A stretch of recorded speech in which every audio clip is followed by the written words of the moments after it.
তো hey guys, আমরা যাচ্ছি এখন বানা তাড়ি খেতে। আমাদের তিনটা চ্যাংড়া পোলা পান, তিনটা দেখো এই বানা দাঁড়ি মাড়ি উঠে না বাল এখনো ভালো করে বানা। আর তাও যাচ্ছি দেখো কোথা দিয়ে, লাইন দিয়ে বানা। ট্রেন আসবে নাকি ঠিক আছে। কবার তাড়ি খাবি আজকে, কবার তাড়ি খাবি?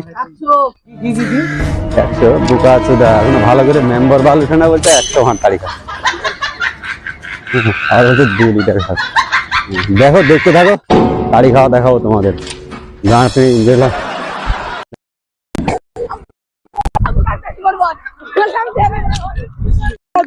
হ্যালো গাইস, আমরা প্রায় অর্ধেক রাস্তা চলে এসেছি তাড়ি খাওয়ার সেই স্পটে। তো বানা যেতে যেতে ট্রেন বানা ঢুকে গেছিল, টের পায়নি বাল। সামনে এক্ষুনি গান মেরে দিচ্ছিল। আমি তো বানা হনুমানের মতো দৌড় মেরেছি বাল, জানি।